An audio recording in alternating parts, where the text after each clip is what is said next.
Hello friends, welcome to my channel कॉमो प्रैम्प and हम स्टार्ट करने जा रहे हैं मध्यकालीन भारत का इतिहास, हिस्ट्री ऑफ मिडिवल इंडिया, जो कि फर्स्ट पार्ट हमने करा दिया है।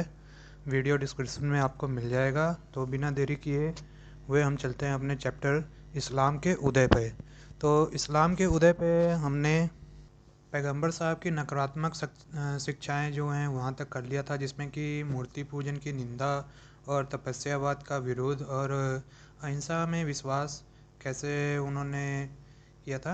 ये सब मैंने आपको डिटेल में फर्स्ट पार्ट के वीडियो में बता दिया है, जिसका कि लिंक आपको डिस्क्रिप्शन में मिल जाएगा। आप लोग वहाँ पे क्लिक करके पार्ट 1 पे जाइए और उसको वॉच कीजिए। चलिए फिर आगे हम कंटिन्यू करते हैं और इस्लाम की प्रगति और उसका विस्तार कैसे हुआ था इसके बारे में जानते हैं। तो इस्लाम की प्रगति 332 ईस्वी में मोहम्मद साहब की मृत्यु के पश्चात इस्लाम संसार के भिन्न भिन्न देशों में फैलने लगा और इस्लाम को फैलाने का काम खलीफाओं ने अपने ऊपर ले लिया। 632 से 749 तक उमैयद खलीफाओं का प्रमुख रहा, परंतु 749 से लेकर 1256 ईस्वी तक अब्बासीद खलीफा बने रहे और वह ही इस्लाम का वास्तविक नेता भी थे।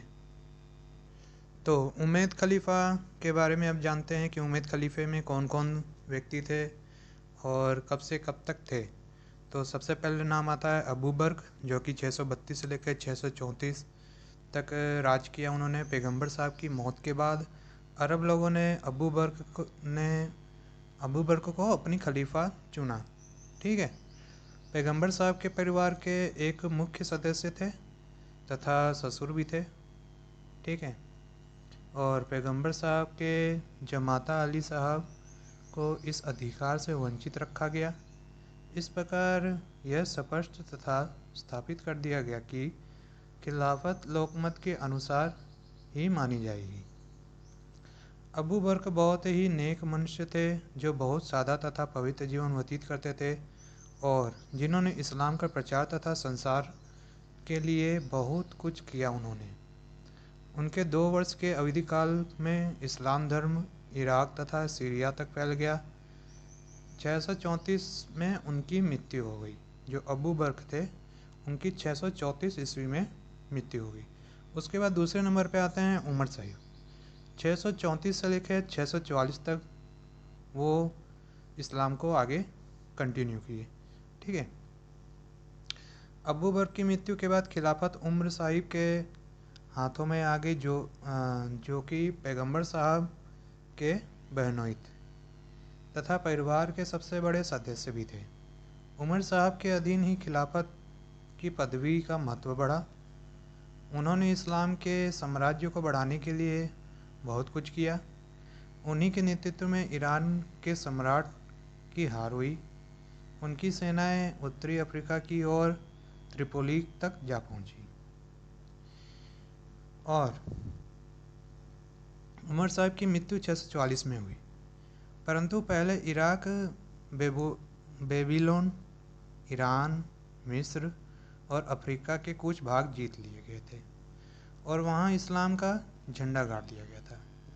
उसके बाद आते हैं उस्मान 644 से लेकर 656 ईस्वी तक राज किया। उमर के बाद उस्मान साहिब 644 में गद्दी पर बैठे। उनके अधीन मुसलमान सेनाओं ने काबुल, गजनी, बल्ख और हेरात को जीत लिया और तुर्की को मुसलमान बना दिया। परंतु 656 ईस्वी में ही इसका खिलाफ विरोध और षड्यंत्र हुआ और उनकी हत्या कर दी गई उस्मान की। उसके बाद आते हैं अली। 656 ईस्वी में से लेकर 661 ईस्वी तक उन्होंने राज किया अली ने। उस्मान साहब की हत्या के पश्चात पैगंबर साहब की जमाता तथा चचेरे भाई अली साहिब का खिलाफत बना दिया गया। तो ये थे इनके चचेरे भाई जो अली साहब थे पैगंबर साहब के। तो परंतु कुछ ऐसे बिगड़े हुए लोग निकल आए जिन्होंने उनकी सत्ता को चुनौती दी। उनके चुनाव को अवैध माना और उनके विरुद्ध षड्यंत्र करना आरंभ कर दिया। सीरिया के राज्यपाल मुआविया ने उनकी सत्ता मानने से इनकार कर दिया। उसने अपनी सेनाएं इकट्ठा की और अली साहब के विरुद्ध चढ़ाई कर दी। युद्ध में अली साहब मार डाले गए और इसी प्रकार मुआविया खलीफा बन गया। मुआविया जो है आगे वो राज करने चल दिया। मुआविया के खिलाफ बन जाने के बड़ा भारी परिवर्तन पैदा हो गया था। उसने खुले रूप से घोषणा कर दी कि मैं इस्लाम का पहला सम्राट और इस्लाम के मानने वाले का पहला सेनापति हूँ। खिलाफत अब चुनाव की बात नहीं रह गई। उनके साथ पर प्रत्येक अधिकार का नियम लागू कर दिया गया। खिलाफत तक का केंद्र मदीना से हटाकर दमश्क बना दिया गया। मुआविया के अधीन मुसलमानों ने ट्यूनिस, मोरक्को इत्यादि दूर दूर तक स्थानों को जीत लिया और इस्लाम धर्म इन सभी देशों में फैल गया। पूरे स्पेन और फ्रांस का भी एक भाग जीत लिया गया। इतिहासकार गिब्बन का कहना है कि हिजरत की पहली शताब्दी के अंत तक खलीफा लोग पृथ्वी पर सबसे अधिक शक्तिशाली और निरंकुश सम्राट बन चुके थे। ऐसा लगता था कि करिस्तानी साम्राज्य के स्थान पर इस्लाम साम्राज्य स्थापित होने वाला है। उम्मेद लोग मौलिक रूप से अरबी विचारधारा के थे। उनके सेनापति व राज्यपाल अरब जाति के थे और उन्होंने अरबी भाषा तथा अरबी मुद्रा का भी प्रयोग किया है। उन्होंने एक बड़ा इस्लाम साम्राज्य बना डाला। वे बड़े ठाट बाट से प्रेमी थे। वे बड़े ठाट बाट के बड़े प्रेमी थे और अपनी प्रतिष्ठा का बड़ा ध्यान रखते थे। 8वीं शताब्दी की दूसरी चौथाई में उम्मैदों की शक्ति घटने लगी। कारण यह था कि उन्होंने उन लोगों के साथ जो अरबी जाति के थे घृणा व्यवहार करने लगे और अंतिम उम्मेद उत्साही, सच्चे तथा दृढ़ लोग नहीं थे। अंतिम उम्मेद खलीफा को अब मुसलमान ने हरा दिया और बगदाद में अब्बास की सत्ता स्थापित कर दी। 749 ईस्वी में उम्मैदों की जगह अब्बासीदों ने ले ली।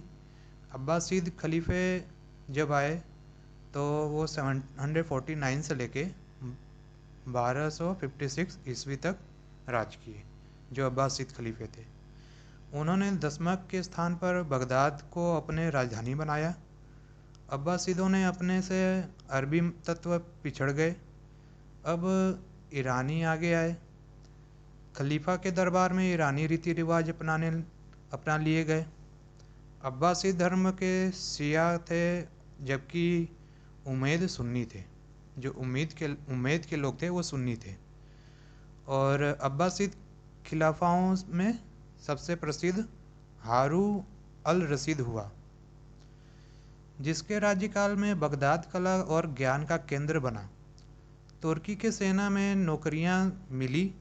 समय पड़ने पर यह तुर्क पकड़े गए और व्यवहारिक रूप से खलीफा उनके हाथ की कठपुतली बनकर रह गया। 1256 ईस्वी में चंगेज़ के पोते हालकू ने बगदाद पर चढ़ाई कर दी और अंतिम खलीफा अल मुस्तस्लिम को मार डाला।